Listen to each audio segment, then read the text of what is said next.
বন্ধুরা, আমি চলে এসেছি বাঙাল বাড়ি রান্নাবান্না চ্যানেলে। তো আজকে আমি বানাবো মুখি কচু দিয়ে চিংড়ি মাছের তরকারি। তো আপনারা দেখুন কিভাবে আমি বানাই। গ্যাসের উপরে কড়া বসিয়ে দিয়েছি, এবারে দিয়ে দেব সরিষার তেল। তেল গরম হয়ে গেলে চিংড়িটা আমি ভেজে নেব। তেল গরম হয়ে গেছে, চিংড়িটা ভেজে নিলাম। চিংড়ি ভাজা হয়ে গেলে তুলে নেব। চিংড়ি ভাজা হয়ে গেছে, তুলে নেব। ওই তেলের মধ্যে গোটা লঙ্কা আর জিরে ফোড়ন দিয়ে দেব। দিয়ে দেব পেঁয়াজ, গ্রেটারে গ্রেট করে রাখা পেঁয়াজ। একটু ভাজা ভাজা করে নেব। ভাজা ভাজা হয়ে গেলে আদা রসুন পেস্ট দিয়ে দেব। ভাজা ভাজা হয়ে গেছে, আমি আদা রসুন পেস্ট দিয়ে দিলাম। আবারও আমি কষিয়ে নেব। কষানো হয়ে গেলে মুখি কচু আলু দিয়ে দেব। কষানো হয়ে গেছে, এর মধ্যে লবণ, হলুদ, লঙ্কার গুঁড়ো দিয়ে দেব। দিয়ে দিলাম 1 চামচ লবণ, দিয়ে দিলাম হলুদ ছোটো চামচে 1.5 চামচ, দিয়ে দেব লঙ্কার গুঁড়ো 1.5 চামচ লঙ্কার গুঁড়ো দিয়ে আমি কষিয়ে নেব। কষানো হয়ে গেলে মুখি কচু আলু দিয়ে দেব।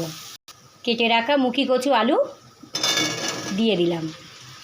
দিয়ে আমি ভালো করে কষিয়ে নেব। কষানো হয়ে গেলে জল দিয়ে দেব।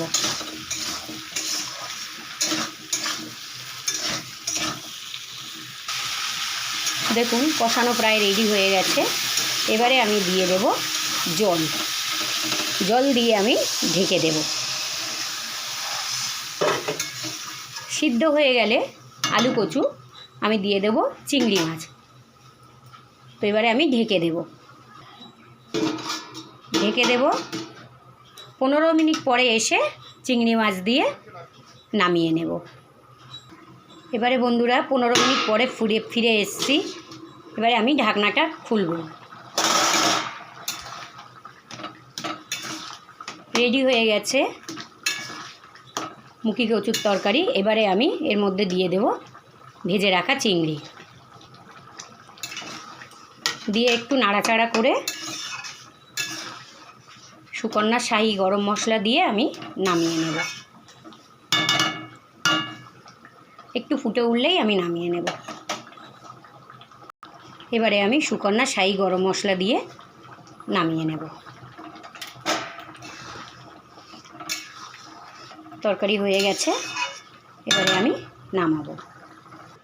তো দেখুন বন্ধুরা, এইভাবে আমি চিংড়ি কচুর তরকারি বানিয়ে নিলাম। তো আপনাদের যদি ভালো লাগে আপনারা এইভাবে বাড়িতে বানিয়ে খেয়ে দেখুন, খুব ভালো লাগবে। আর যদি ভালো লেগে থাকে তাহলে একটা করে লাইক, কমেন্ট, শেয়ার, সাবস্ক্রাইব করে দেবেন। আর ভিডিওটা প্রথম থেকে শেষ পর্যন্ত দেখবেন। আর এইভাবে আমার সঙ্গে থাকবেন, তাহলে আমি প্রতিদিন ভালো ভালো রেসিপি নিয়ে আপনাদের সামনে আসতে পারি। শুভ দুপুর।